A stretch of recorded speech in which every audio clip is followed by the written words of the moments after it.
ajudado muito, já me ajudou muito agora com a música também. Muito obrigada, Deus abençoe. Essa música, o número 33, Podes Reinar, não é?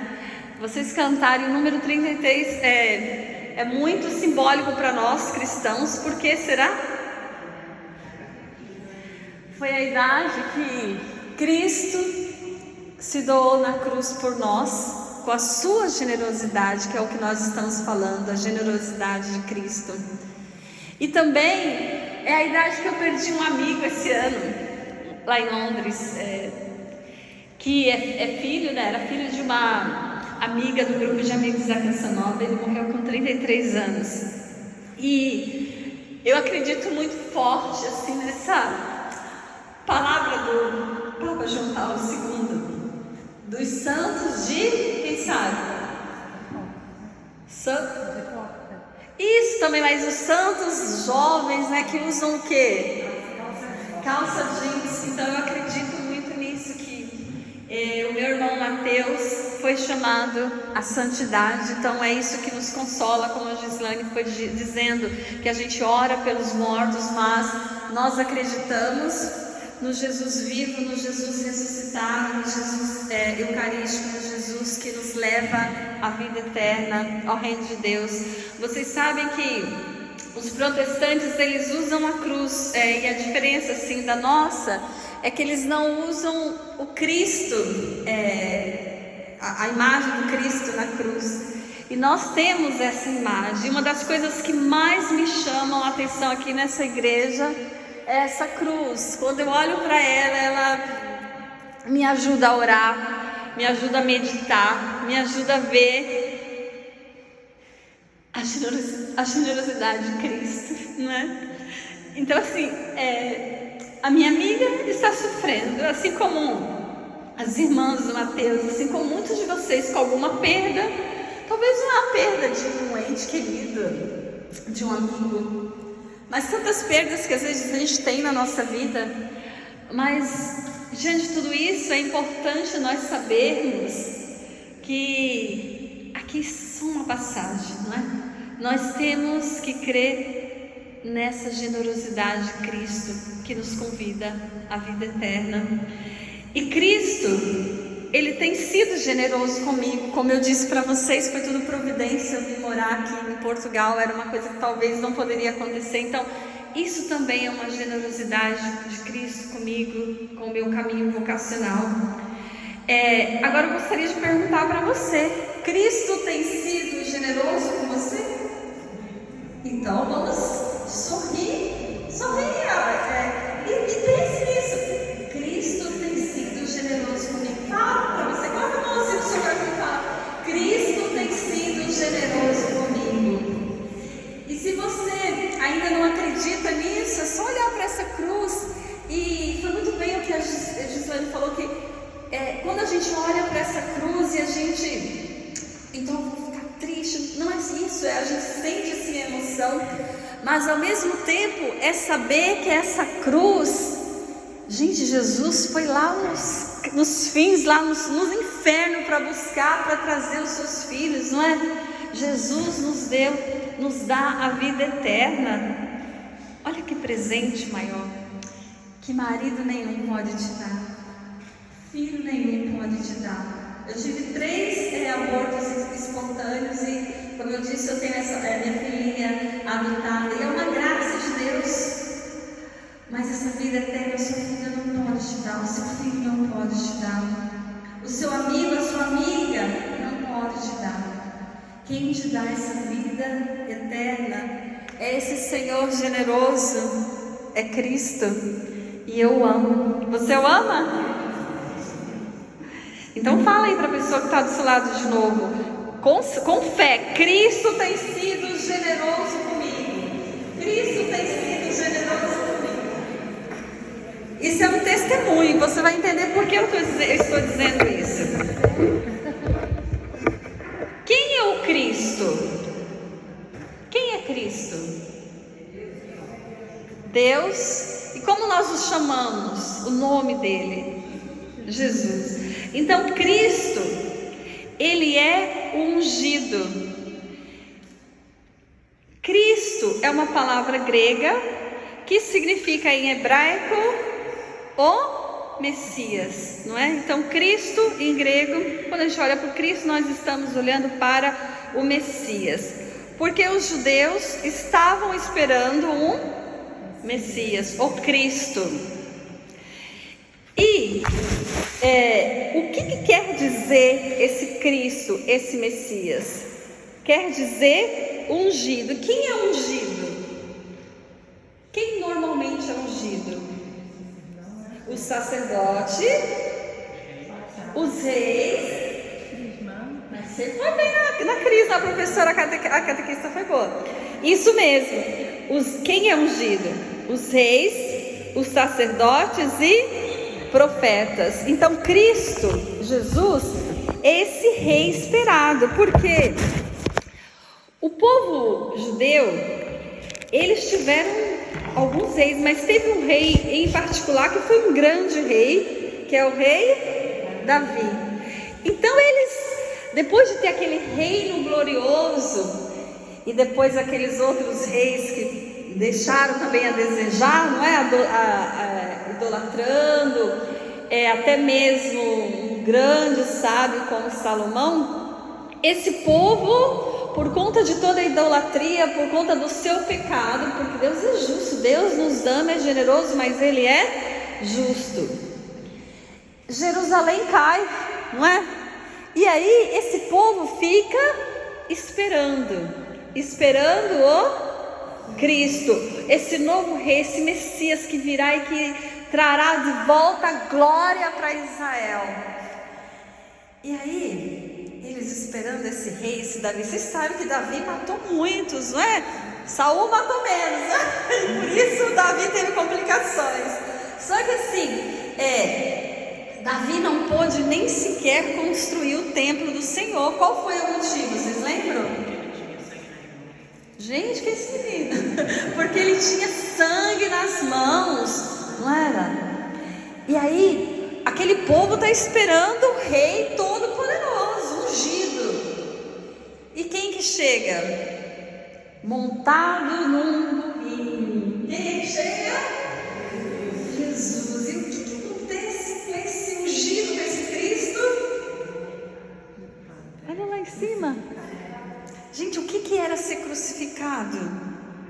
Humilhação. Você já foi humilhada hoje? Eu não vou nem dizer essa semana, eu não vou nem dizer esse mês, porque se você é generoso como Cristo, você é constantemente humilhado. É muito difícil, não é? Mas quando você for humilhado, vem para a igreja de Cascais e olha aqui. E eu gostaria de perguntar para você, olha só, você é ungido? Sim. Todos aqui estão batizados? Se não for ainda, toma vergonha e vai se batizar, vai conversar com o Padre Nuno. E se além de batizado, também somos confirmados, não é? Você sabe que na Canção Nova eu tenho que apresentar não a lembrancinha da minha crisma, mas eu tive que dar a certidão da minha crisma. Vocês acreditam? Então eles querem ter certeza que eu fui ungida ali mesmo. E olha só, você foi ungido? No dia do seu batismo, o padre unge ali, e também no dia da sua crisma, o bispo, ou no meu caso foi o padre, o bispo não pôde. E olha só, se você é ungido, isso significa que você é o quê? Sacerdote. Não tem medo de falar não, sacerdote. Você já parou para pensar nisso? Que você, eu não vou dizer um rei, uma rainha, que você é um rei. Você já parou para pensar nisso? Que você é uma sacerdotisa, um sacerdote. Que você é uma profeta. É você, todos nós. Bonito, não é? Você é rei. Olha, levanta assim, gente. Filho de peixe. Não sei se em Portugal também tem esse ditado, mas nós no Brasil dizemos filho de peixe. Você é filho de quem? Então você é um peixinho também, né? Então olha só, a Gisele falando do amor de Deus. Nós que somos filhos do amor, que nos amou primeiro, como diz São João tão lindamente nas suas cartas, nós também somos convidados a amar. E nós amamos por quê? Porque Ele nos amou primeiro. E gente, olha a generosidade de Deus. Você é uma rainha, olha, você é um rei. Nós somos reis, sacerdotes e profetas. Agora eu vou contar algo que acho que vocês, a maioria aqui, principalmente os portugueses, já sabem. Essa igreja, em 1955, eu aprendi aqui na turma, um guia que leva a gente para conhecer as capelas e as igrejas. Acho que foi, me corrija se eu estiver errado. Em 1955 aconteceu uma coisa extraordinária aqui nessa igreja. O que foi? Ó, vocês não foram lá na peregrinação, ainda tem, viu? Até o final do ano. Quem casou aqui? Casou uma princesa italiana, se eu não me engano foi isso, em 1955. E aqui foi o centro da realeza, é isso que ele falou para nós. Já pensou, olha, você está aqui onde houve todo esse enlace matrimonial da realeza. Ai, que lindo! Mas olha só, você faz parte de uma realeza. Você sabia disso, rainha? Mas você é batizada? Então, você é ungida? Filha de Deus? Então, é uma rainha, sim. E quem é a nossa rainha mora maior? Nossa Senhora, que linda, não é? Que humilde. Que seja feita em mim a vossa vontade. Então esse rei, quando chega para Israel montado num cavalinho, não é aquele rei que eles estavam esperando, a maioria deles. Quem que aceitou? Aqueles judeus que realmente conviveram com ele, que viram os milagres, tiveram o que a gente cantou numa das músicas, a abertura do coração para aceitar esse rei. Esse rei que morreu numa cruz que era vergonha. Mas essa morte tem um objetivo, que é nos redimir dos nossos pecados. Quem aqui é santo? Aí é difícil, né? Mas quem está buscando a santidade? Mais fácil, nós estamos buscando. Gente, é fácil? Não. Gente, vocês conhecem o Padre Paulo Ricardo, né? Ele diz, olha, não vai pelas suas forças não, minha querida. Você vai só se decepcionar com você mesmo. Confie na graça de Deus. Olha para ele. É a graça de Deus que vai nos ajudar a ser santo. Porque tem hora que eu tenho até medo de ser santo, vou ser sincero. E aí, por isso que eu falei para ela, essa pregação é antes para mim. Porque eu falo, não, Senhor, eu preciso ser santo, eu quero ser santo. Nossa, Senhor, me ajuda. E ser santo é ser, não é aquele, para nós cristãos, essa cruz que é loucura para os pagãos, é vida eterna. A gente crê nesse reino de Deus, queremos isso, e não é fácil. No entanto, como rei, sacerdote, profeta, batizados que somos, não é só para ter esse título, nós temos uma missão, não é? Nós temos uma missão, nós temos missões, assim como o rei, ele precisa ter a generosidade com o outro. E nós precisamos ter? Nós também precisamos ser generosos. Teve outro dia que eu vi a missa e eu não tinha nada assim. Às vezes eu venho, não trago nenhuma moedinha, nada, e eu senti o Senhor falando no meu coração: o que você vai me ofertar? Falei, gente, às vezes a gente não quer ofertar uma moedinha ali, ou um dinheirinho um pouquinho a mais. Falei, Senhor, que vergonha, não é? Mas eu te oferto aqui então, Senhor, o meu louvor. Eu te oferto, o que você pode trazer no altar para ofertar ao Senhor? Porque no tempo lá dos judeus, eles ofertavam animais, expiação dos nossos pecados. Mas hoje em dia a gente vem na igreja com a missa, todo bonito, senta aqui, não é? E o que a gente está ofertando para que os nossos pecados sejam redimidos? A gente também precisa ajudar com a igreja, não é? A igreja tem as suas necessidades materiais.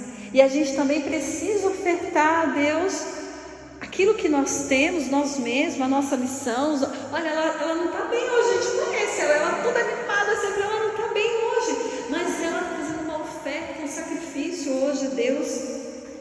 Assim como os sacerdotes precisam ter compaixão, cuidado espiritual por nós não temos que nos acomodar. Que se vira aí com a comunidade. Não, elas não se acomodam aqui.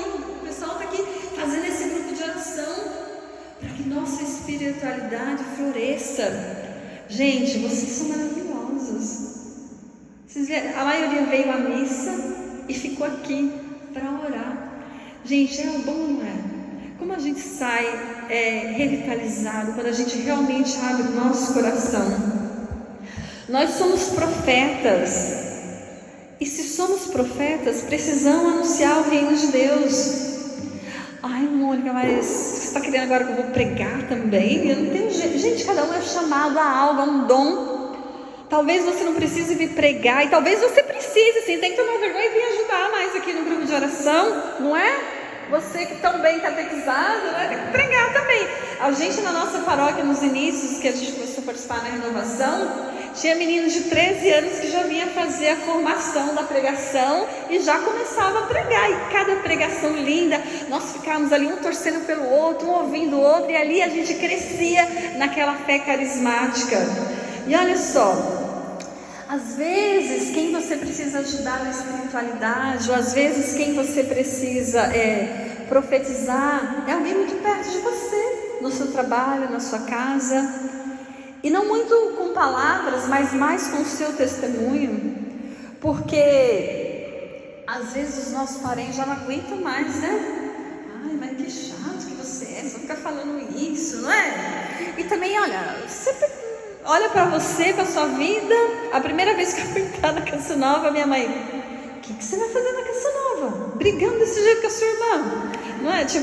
Depois eu descobri que na Canção Nova o Padre Jonas falava que era um monte de gatos dentro de um saco ali, um se pegando, né? Ninguém é perfeito, nós não somos perfeitos.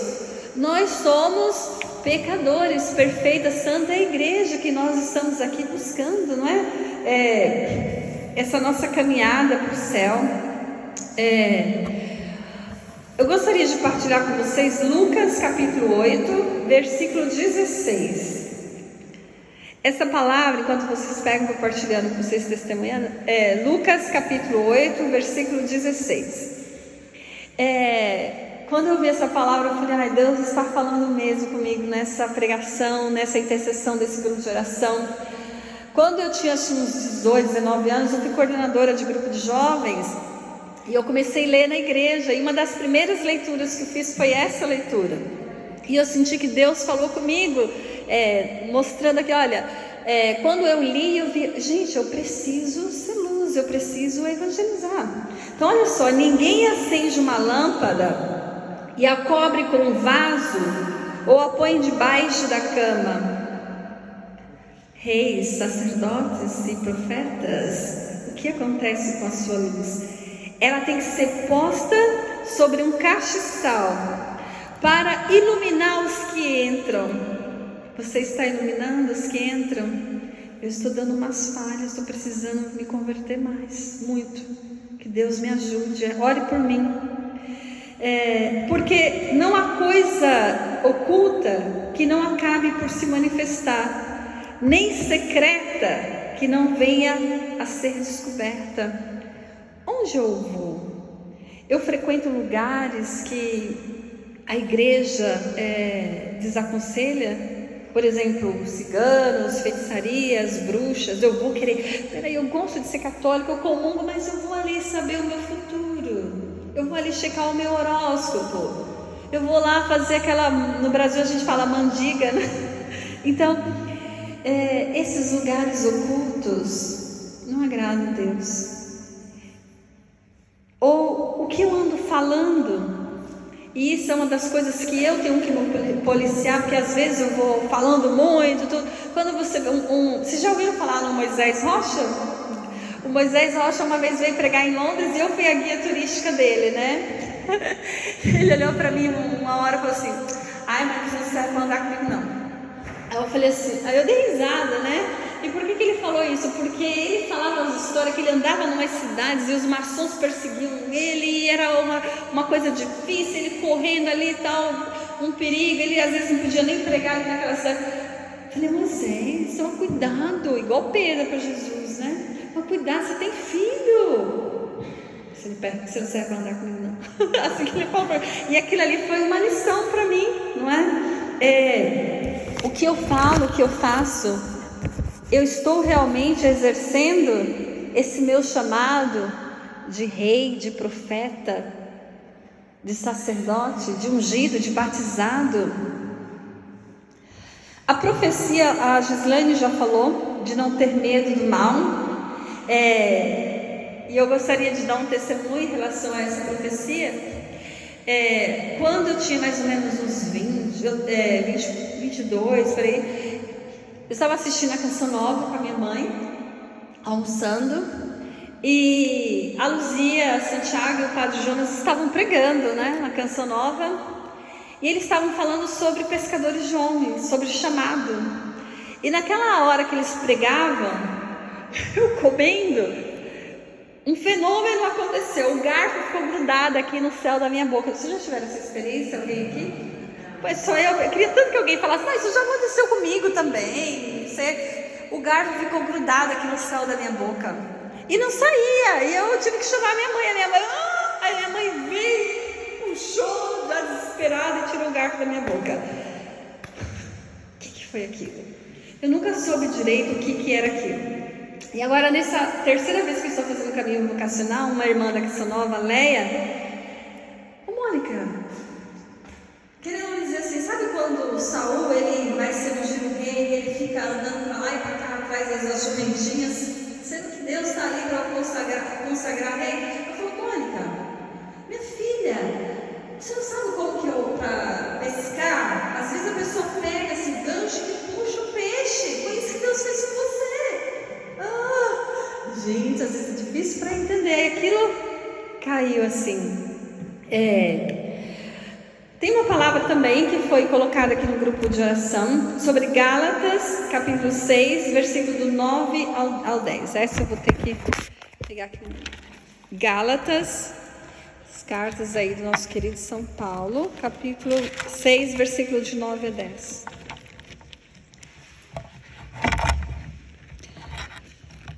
Uns anos atrás eu ainda conseguia ler sem óculos, mas agora não dá mais. Gálatas 6, de 9 a 10.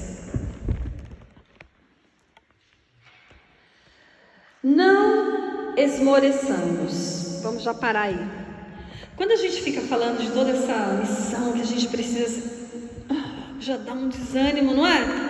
Isso é difícil aí que ela está falando, não consigo fazer tudo isso. Isso é um tipo de soberba, sabia? Porque não é você que vai fazer, é a graça de Deus que vai agir em você. Portanto, não esmoreça, como São Paulo diz. Não esmoreçamos na prática do bem, pois no devido tempo colheremos o fruto. Senão o quê? Senão relaxarmos, desanimarmos, né? Tudo ali parecido. Portanto, enquanto temos tempo, gente, o meu amigo não é eterno, nós não somos eternos. Outro dia eu fui numa festa, caí assim, tropecei numa tampa do bueiro, bati a cabeça no ferro e fiquei pensando, gente, eu podia ter morrido ali. Não somos eternos. E o que eu deixei, o que eu fiz? Não é? Portanto, enquanto temos tempo, façamos o quê? O bem a todos, principalmente aos da família da fé. O padre João, o João Luiz da Canção Nova, que já foi coordenador aqui da Canção Nova em Portugal. Uma vez ele pregando num grupo de amigos da Canção Nova em Londres, ele falou assim que ele estava uma vez no aeroporto com o padre Jonas e uma pessoa estava pedindo dinheiro e o padre Jonas deu um dinheiro, uma nota assim que ele tinha na carteira, parecia que tinha só aquela nota, e deu uma nota para a pessoa, tipo vamos dizer uns 10 reais, que naquela época era um dinheirinho bom. Aí o missionário olhou para ele assim, tudo bem, não interferiu ali, mas depois falou, mas padre, o que o senhor fez? Igual eu e Pedro, né? O que o senhor fez? Esse homem pode ser que ele vai pegar esse dinheiro, né? Para beber isso, aquilo. E o padre Jonas falou para ele, meu filho, não sei o que ele vai fazer com o dinheiro. A minha parte eu fiz, não é? Eu lembro que uma vez eu dei um dinheiro mesmo para um senhor na rua, e quando eu voltei ele estava lá, todo bêbado, né? Mas assim, a minha parte eu fiz. Nós temos as pessoas que ficam aqui às vezes pedindo um dinheirinho, não é? Tem umas que infelizmente às vezes não falam umas coisinhas que não deveria. Mas tem um senhor que outro dia eu falei, às vezes eu fico pensando, essa pessoa que em Londres muita gente pede dinheiro, mas tem sua casa, tudo, porque lá o governo dá a casa. Eu falei, às vezes o pessoal tem casa, tá pedindo um dinheirinho ali para ajudar ali na renda mais, tá? Mas eu vi o senhor dormindo ali na frente do banco, o senhor que fica pedindo aqui. Eu falei, gente, realmente ele mora na rua, dorme na rua, não é? E o que nós podemos fazer para aqueles, né, para ajudar aqueles que precisam de nós com a generosidade. Uma outra passagem, a última, para a gente estar terminando, 2 Coríntios, capítulo 8, versículos de 9 a 12. 2 Coríntios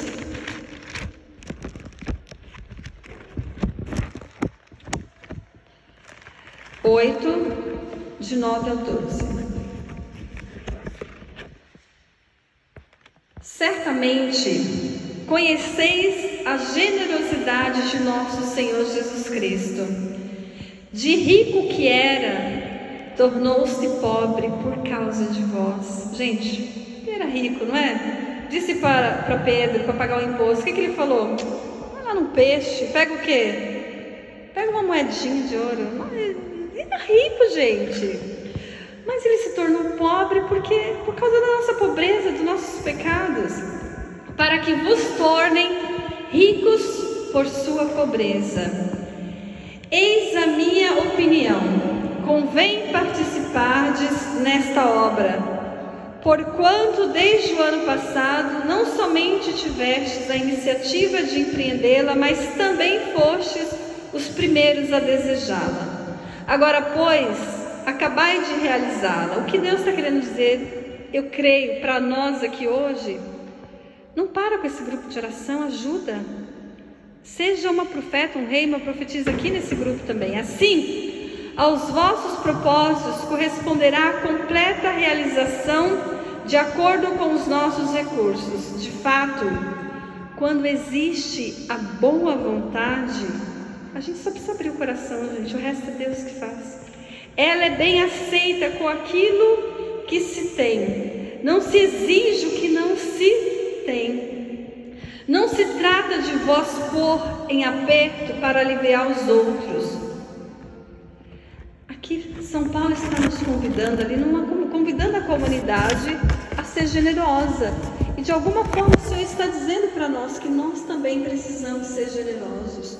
O mais importante é conquistarmos o reino de Deus. E para isso, a luta é árdua. É ou não é? Com sono, né? Falando aí, eu trabalhei o dia inteiro, cansado. É árduo, gente. Árduo, oferece.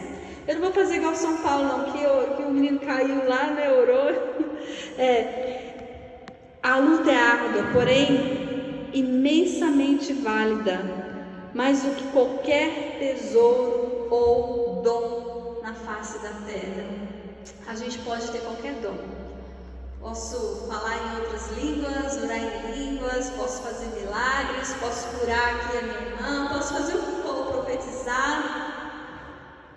Mas se eu não tiver essa generosidade em Cristo, se eu não tiver caridade, eu não serei nada.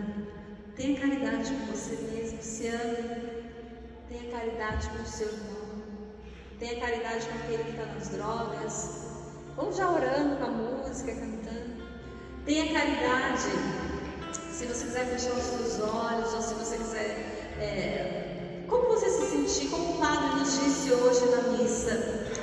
Nós precisamos de uma liberdade interior para recebermos o Espírito Santo. Abre o seu coração para receber o Espírito Santo de Deus, para receber essas graças que o Senhor tem para você, para te ajudar a ser um homem e uma mulher de Deus. Não é fácil, principalmente principalmente quando a gente tem em casa alguém que não nos ajuda, que não nos entende, quando a gente tem um trabalho difícil, quando a gente tem dificuldades na nossa documentação para realizar alguma coisa, quando a gente tem pessoas doentes, não é fácil. Quando a gente tem sonhos que a gente vê que não estão acontecendo. Mas qual é a vontade de Deus na sua vida? O que Deus quer para você? Que o Senhor nos ajude a termos esse coração generoso, a nos doarmos mais. Lembra do que Jesus falou para o jovem rico?